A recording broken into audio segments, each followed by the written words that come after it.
Welcome to a Monday edition of the First Things First podcast. I'm your host, Jenna Wolfe. Catch us Monday through Friday, 6:30 a.m. Eastern on FS1. Subscribe to the podcast on Apple Podcasts. Tell us what you think and leave us a review. Time now to bring in Nick and the Hall of Famer Cris Carter.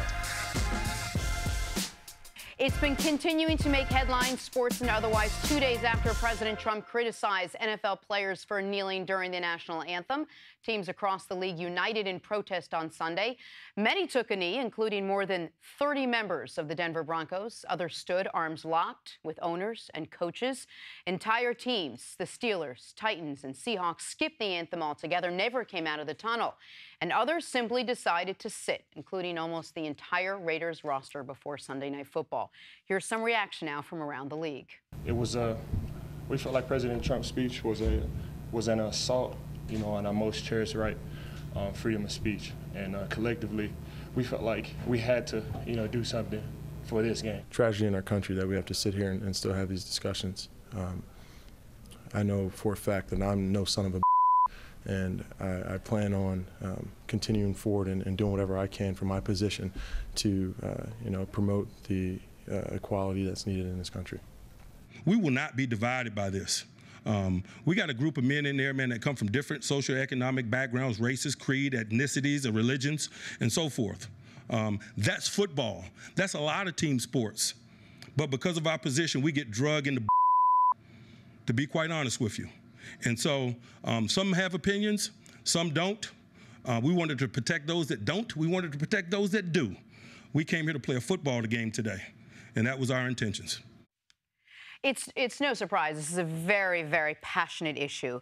And I think we've finally seen everyone come together unified as far as the NFL is concerned for the first time in a long time. Cece, you were at an NFL game this weekend. Mm-hmm. What was your reaction? What did you see and what did you hear around you? Well, it's first of all, the NFL community, it's a very small community. But yesterday we were able to see the NFL community at its absolute best. Because I mentioned to you before in passing the number of players, 27,000 men have played in the National Football League in 98 years. But less than 30,000 have been owners, coaches, general managers, and front office people. So as far as a fraternity of people, there's only 30,000 people that have ever done this job ever before. And it was one of the moments where I was very, very proud. I remember 9/11. We canceled football for 9/11 to support that, to realize and letting Americans know that football was not more important than the overall well-being of American safety. The next week, we played in Chicago. I remember there was American flags all across the field. And what it did, it took me back to then. 9/11, and then yesterday. So for me, I was just as proud as the players who all stood there, being citizens of America, and yesterday being part of that very, very unique group that I'm a part of that have been associated with this game, and this game and this business has changed our life. What I liked, too, was it was well thought out.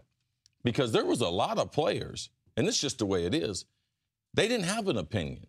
They didn't want to protest. They didn't want to do anything. That's why you had to have coaches like Mike Tomlin with some forethought to see it makes the other people uncomfortable.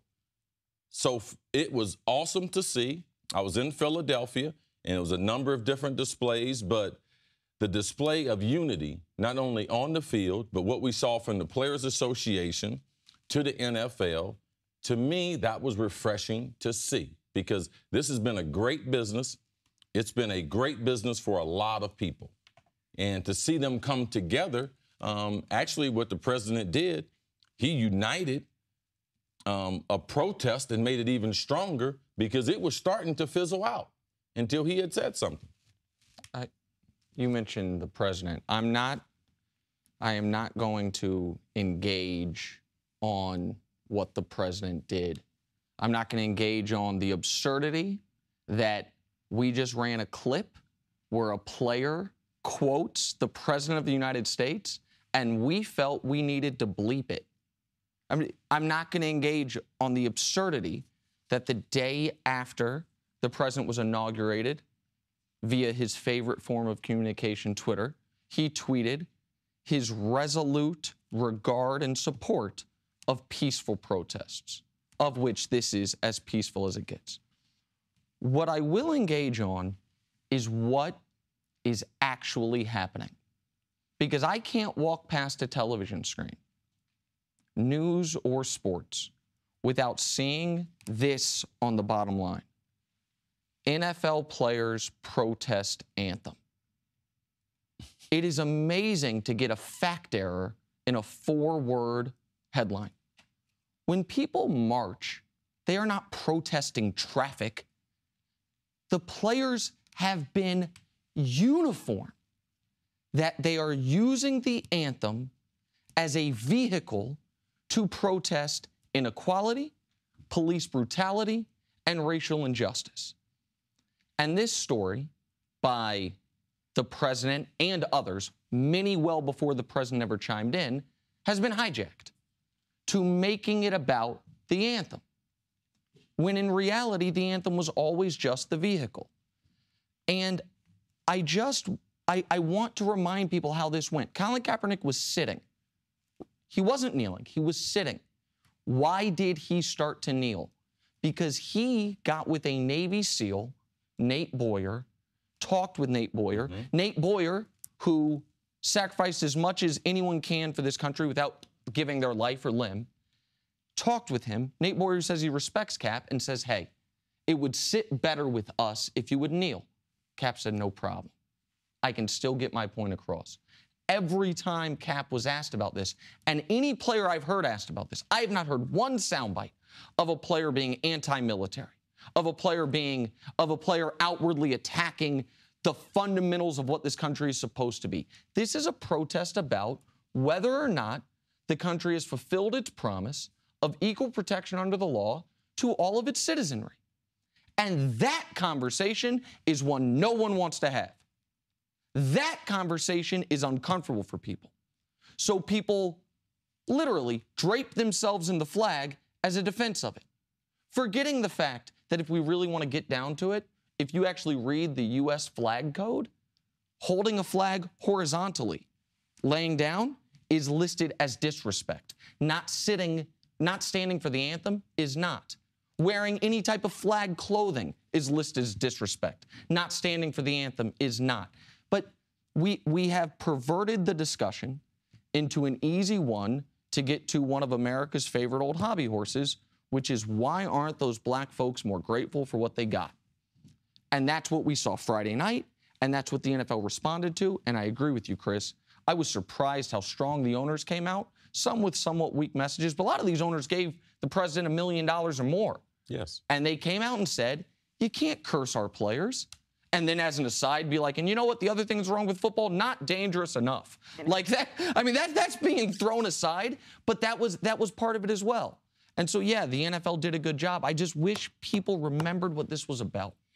And I agree with you, but to follow up with what Cris was saying, which I agree with, this is an issue that had, for the most part, found its way off headlines, top screens, front pages. And the only time we were talking about it was when a player came out in favor of Colin Kaepernick playing. That was really when we were discussing it.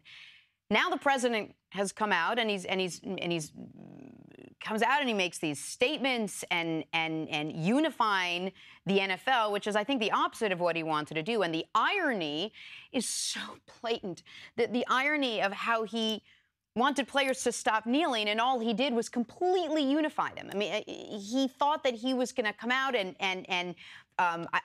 maybe he still does to a point. I think he thought that he had more support from the NFL players, and all it did was exactly what you said, was it took Roger Goodell and the players and the owners and the union, and for the first time they've all come together, not knowing exactly where we're going to go from here, and they said today, on this Sunday, this is how we're going to respond to this. And it leads me to my question to you, Cece, as the only person up here who has played the sport.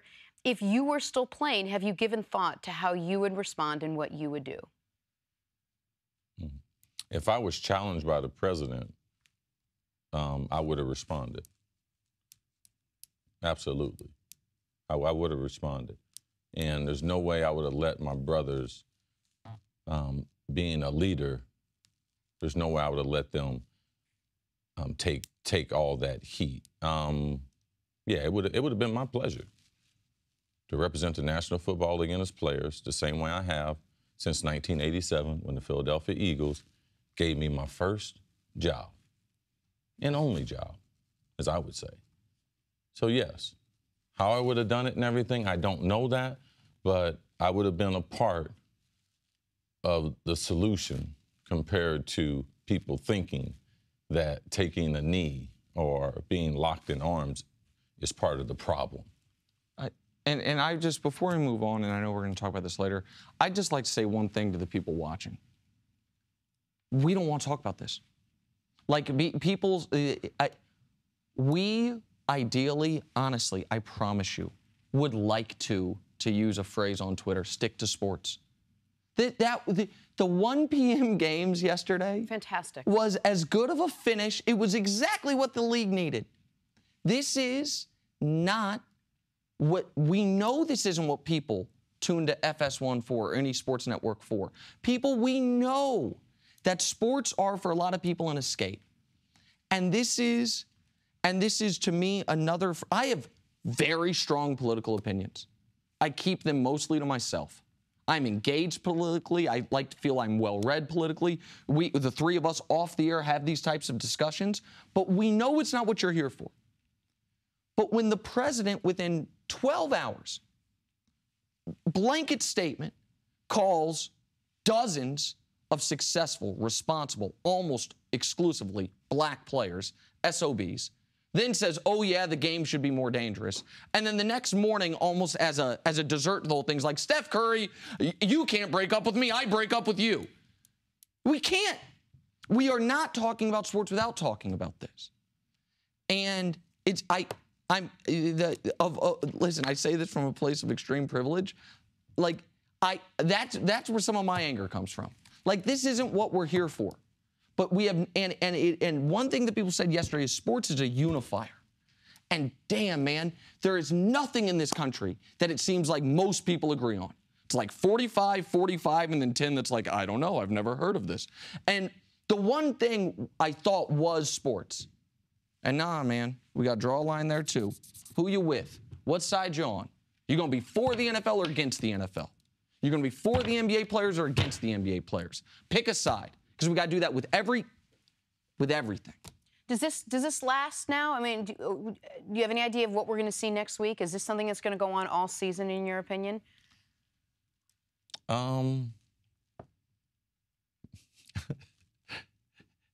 As long as we have what we have in Washington, D.C., the more sports and politics will be intertwined. So that question is not for me. That question is for someone else. Mm-hmm. But I'm going to talk about sports, yes, because I've been doing that since I left college. Yep. A quick congratulations to Fox NFL analyst Michael Vick. Michael was inducted into the Virginia Tech Sports Hall of Fame this weekend. Michael, of course, led Va Tech to the national title game in 1999. The same year, he was third in voting for the Heisman Trophy. Should have won it. Who won that year? Who won? Some quarterback from Oklahoma no one remembers? I think Ron Dane. Oh, Ron Dane. I think Ron Dane. Running back from Wisconsin. Michael Vick joins us now. Michael, welcome. Thank you. Congratulations. That's a Hall of Fame handshake. Oh, that's those Hall of Fame hands. Now you're going to get a handshake. What up, Mike? What's up, congratulations. That was a good. Yeah, that's great. That's great. Was it fun? How was that Saturday? It was awesome, man. It was a great layout, and I thank the committee and the people who voted me in. It wasn't the easiest thing to do. We had a little pushback, but you know, they stayed steadfast and they believed in me. And listen, it's Virginia Tech Nation. I really appreciate it. Yeah, doesn't it mean so much more though? Because at your time you were one of the highest recruited athletes, but you decided to stay home. Yeah. And then now the benefits of being in the Hall of Fame at your school that you grew up watching and everything, does it have extra meaning to it? I think the fact that I didn't plan on going to Virginia Tech, and like I said in my speech, there were the teams like Syracuse and Tennessee and Florida State, Notre Dame, where I dreamed of going to when I was young, and all of a sudden I picked Virginia Tech, and I didn't know why. So it was kind of scary at the same time, but now that I look back, I'm like, man, I made a great decision, but I couldn't have made those decisions or done great things without good people around me. Congratulations. Fantastic. All right, Mike, we're going to talk some football. Patriots hosting the Texans now. Vegas had New England by 14. What does Vegas know? Turned out to be a nail-biter, Nick. Tom Brady threw for 5 touchdowns, including one to Brandon Cooks on the game-winning drive with just 23 seconds left. After the game, Tom Brady spoke about the hard-fought win. We just kept fighting.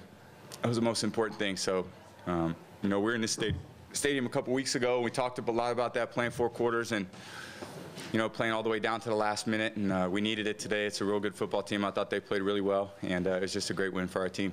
After that win, I was like, that's what NFL football is right there. You got great players on both sides of the ball, on the defensive side, offensive side of both teams, and everyone fighting till the end and playing in that heat too. I mean, it was a battle. So, Mike, yes, the Patriots won, but they barely won against a team.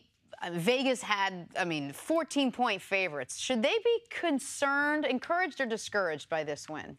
I think they should be encouraged. And let me just start off by saying yesterday was an amazing day of football, week 3. A lot of teams won games that we didn't think would win, and things went on that, I think the whole country paid attention to and brought some awareness to. And it was just an awesome week of football. But the New England Patriots, they find ways to win games, and that's the way it's been, throughout the Belichick and Tom Brady tenure. And they'll continue to do those things as the weeks go on. They've gotten better, as the season has went on in times past. And, it's only the first quarter of the season, and they're still pushing to find ways to win football games. So against a Houston Texans defense that's very tough, they're not pushovers. It's not going to be an easy win. They found ways to win the game, and I think it was important for Tom Brady and Brandon Cooks to get on the same page. One of their biggest offseason acquisitions. It was good to see them connecting and hooking up, and if they can continue to gain some consistency, I know they have some kinks,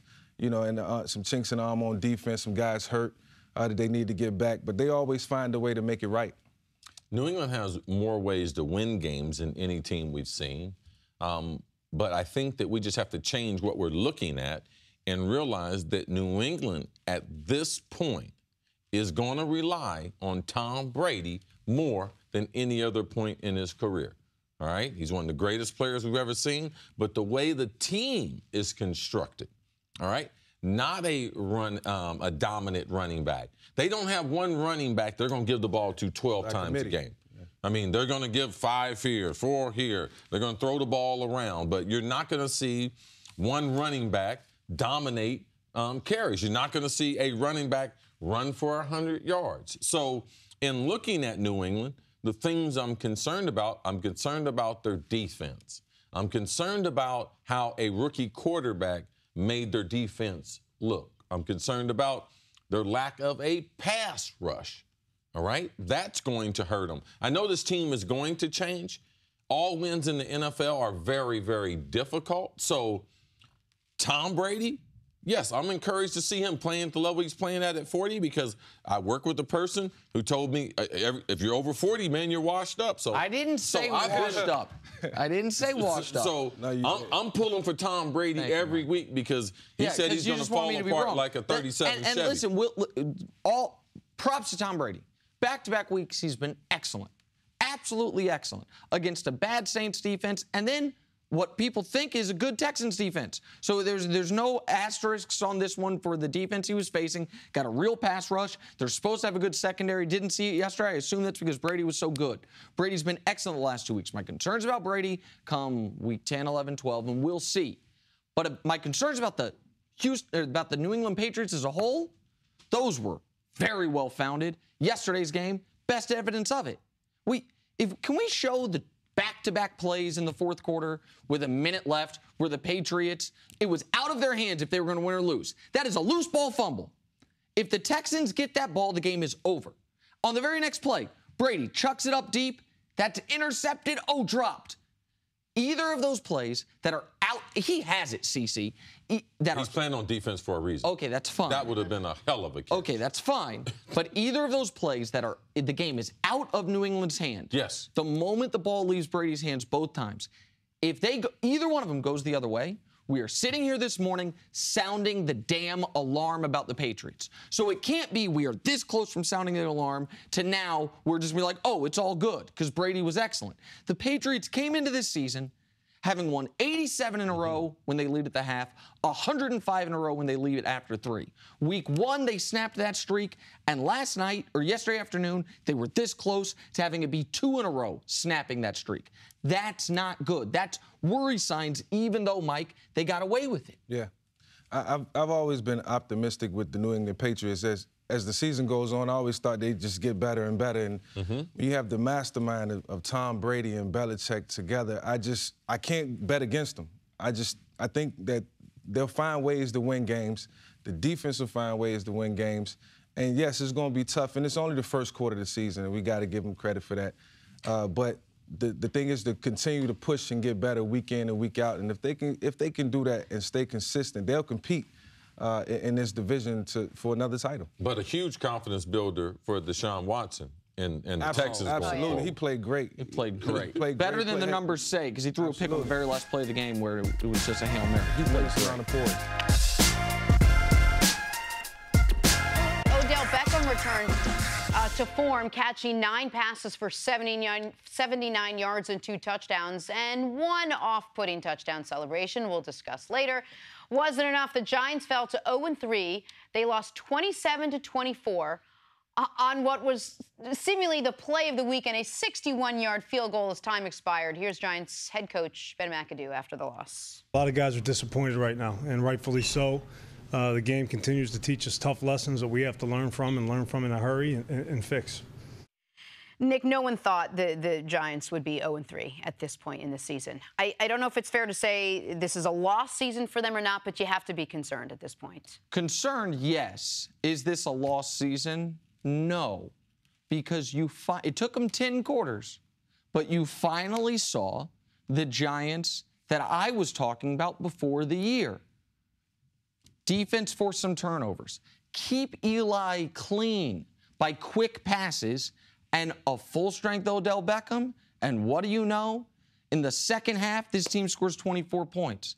In the second half, and then the final drive of the first half, where they got to the goal line, had a touchdown overturned, had another touchdown that should have been, but the guy dropped it on the landing, and they got stuff in the goal line. They had 338 yards in just over one half of football against what is supposed to be a good Eagles defense. We saw what this Giants team can be. We thought, oh my God, the Eagles D-line against the Giants O-line, such a mismatch. Eli sacked 0 times. This is what the team can be. Now, is 0-3 too big of a hole to climb out of? We'll see. But the rest of the NFC isn't exactly lighting the world on fire. That's who the Giants were supposed to be. It took a healthy Odell and some adjustments on the offensive line to get them there. Okay, Nick, you're a historian. Well, you're a numbers guy, not necessarily a historian. I like to consider You put both. The numbers and then you try to fidget and then you try to change history. What do the numbers say for a team that starts 0-3? To make the playoffs? Well, that would be a start. 3.6%. What? Just under 4%. 1 in 25. What? It ain't great. So is the it ain't season, great. No one's saying it's season great. Lost based on they have a 4% chance of making the playoffs. So if they didn't make the playoff, right, you would consider that season to be lost? Yes, I would. Okay, no problem. Nick. Hold on. No problem. The Giants, and you made reference to the quarter and a half that they played well. Yes, they had a quarter and a half of good, solid football. They had 10 and a half quarters of terrible football. There is that is 87% of the time. Good math, Jenna. Thank you. That they have played not really. Accurate, is it not right? You're close. Go ahead. Keep going. 3.6 is less than 4. There you go. So now I'm back right again. Go ahead. That is an alarming number. That is a number that says we have a lot of pieces missing on this team. And you want to say salvageable? Yes, it's salvageable. 3.6% is not me. Jenna, they're not a dominant defense. Okay? Nick thought they were. Yeah, no. Nick thought their defense was going to carry we them. thought they would be. Yeah. But they're not a dominant defense. And their quarterback looks like he's having a tough time. I would be more concerned about Eli. I would put the same amount of concern that you have on Tom Brady falling apart. Because what I saw on Eli, Eli. Hold on. That should be the question. Is Eli part of the reason why the Giants? That was Eli being Eli. That was a vintage Eli game at his best. Eli had made some amazing plays and also made some terrible plays. Eli had a quarterback rating of about 100 in that game, threw for over 300 yards, and threw 2 inexplicable interceptions. One of them was tipped. Like, that is who Eli is. But the reason that I'm not panicked, despite being a numbers guy, despite being a part-time historian, as you know, is because typically when you're 0-3, there wasn't something that changed along the path, right? What we saw with the Giants was they finally, in the first game, Odell's not there. The second game, he's not healthy. The third game, they seem to be easing him in. As soon as the Giants went offensively to what their offense was all last year, they weren't worried about the run game last year. Quick throws, take advantage of Odell getting double teamed to get other guys deep shots like Sterling Shepard had, and then let Odell make a couple plays only he can make. I thought that was going to be the catch of the weekend. It turned out the next drive, that became the catch of the weekend. Like, the reason that you see, oh, okay, that's the Giants we saw last year. They weren't doing that through the first 2 games. So now, listen, 0-3 might be too big of a hole, but can they go 9-4 the rest of the way? Could 9 wins make, yes, they can. Can 9 wins make the playoffs in the NFC? Yes, it can. And then you see, like, I'm not selling on them yet because we finally saw what they were supposed to be. But they didn't win the game in the game that we saw what they were supposed to be. Mm-hmm. What's up, CC? You were there. You're tweeting me about it. You're texting me about Eli. You're killing him. Yeah, the Giants have huge problems. All right? Huge problems that I don't believe they'll be able to recover from. If Doug Peterson, if he doesn't go for it on 4th down at midfield, all you got to do is punt the Giants back down. They're never going to get momentum back in that game. In the first half when they went Yeah, the Eagles brought them back into the game. Go ahead, Jenna. No, I was going to say, and the other X factor, if you will, that we were all looking for and talking about coming in was Odell Beckham, who looked like he was back to form, which we're going to talk about over the course of the next few hours. But you had to be happy with what you saw from Odell Beckham. I mean, he's close. He's close. He still dropped a couple balls that he shouldn't have dropped that were easy catches. Now, but his overall greatness, when he had to, he was able to pull that out. But he's still not back to full speed. You can still see he's not that threat deep down the field like you would want to, but he is an unbelievable player. Packers and Bengals. Come on, who thought this one would be close? Aaron Rodgers needed a classic Aaron Rodgers comeback to defeat Cincinnati. He threw 3 touchdowns, including 1 with 17 seconds left to send the game to overtime. He followed that up with a 72-yard pass in OT, setting up the game-winning field goal. Here's Rodgers after the game. I think this team took a big step forward in confidence and believing in themselves. We got some new guys to the mix, haven't been around. This is good for them to see it's never over until it's over. And we had a nice comeback tonight.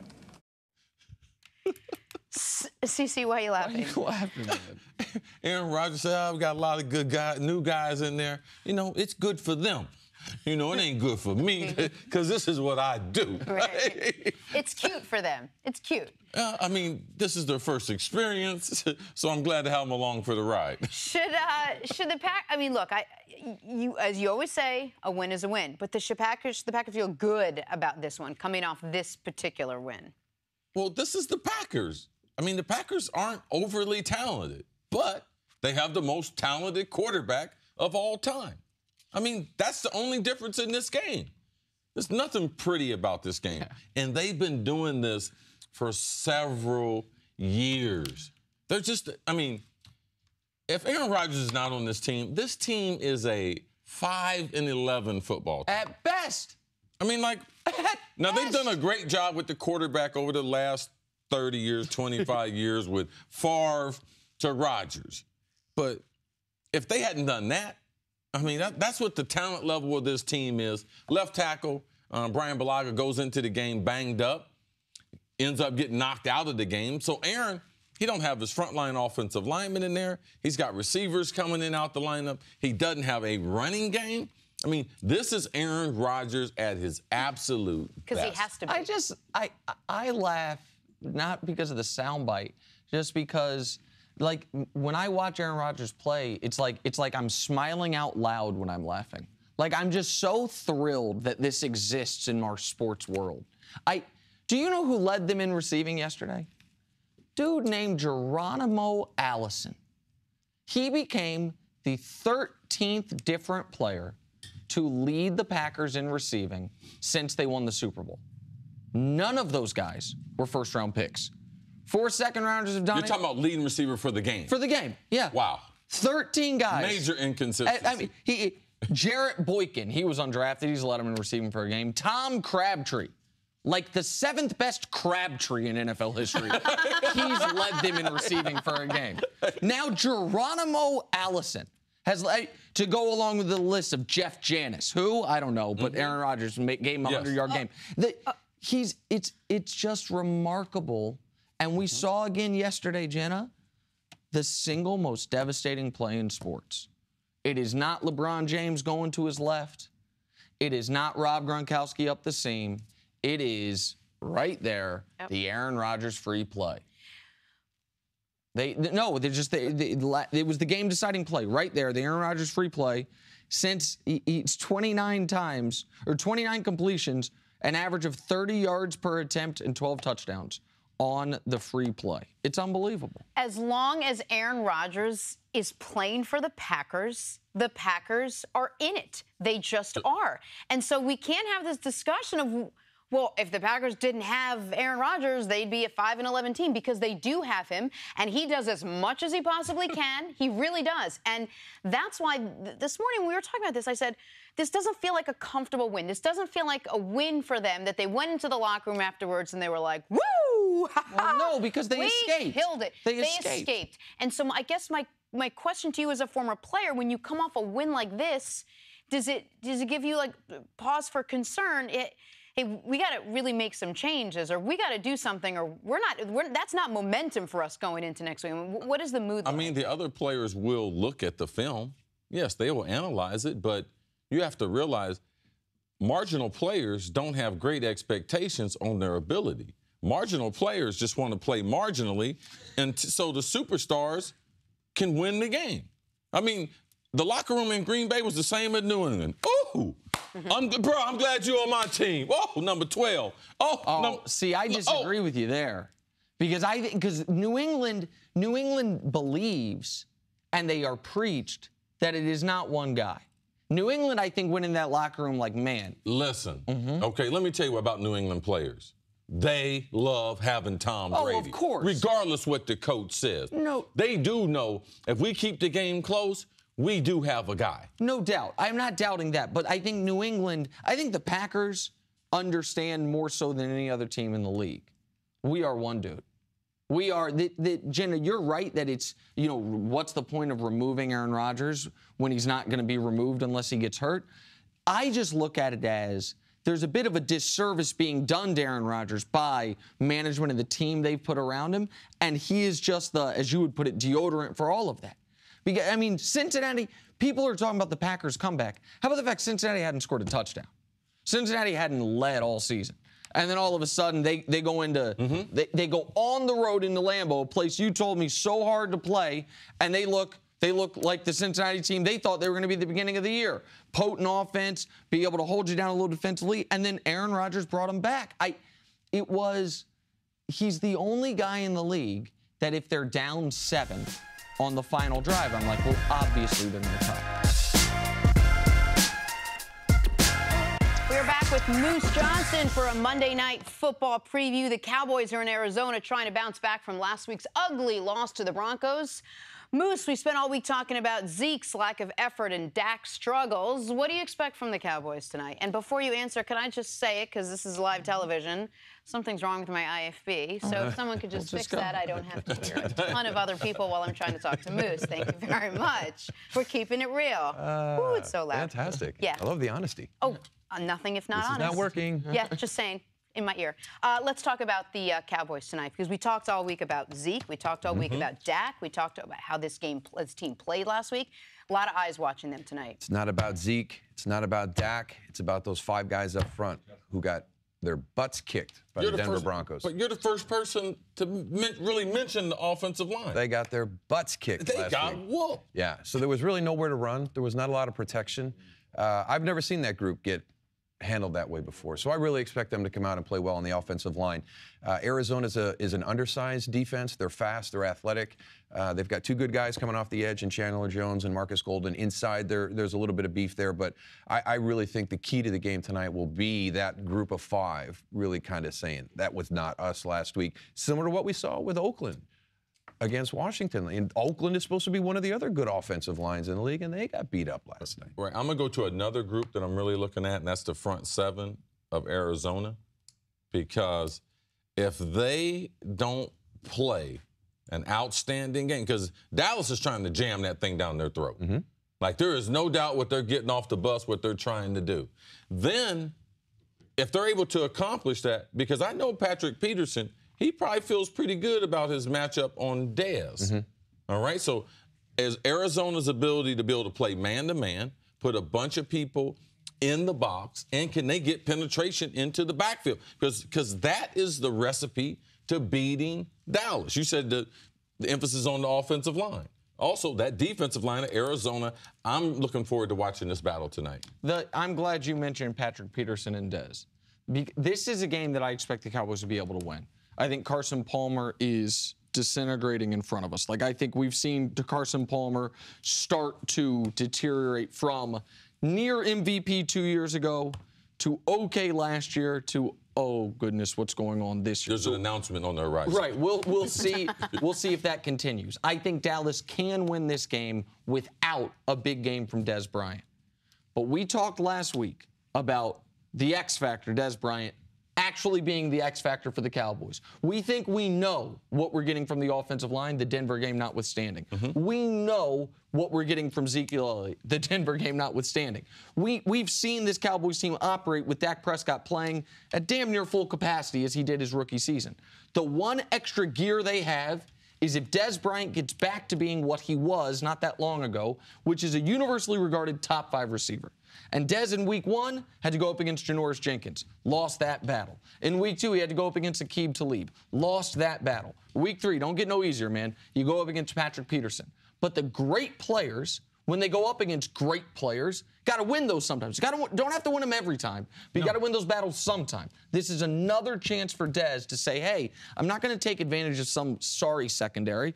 Tyrann Mathieu at safety, Patrick Peterson at corner. Come get it. I'm going to be better than you tonight.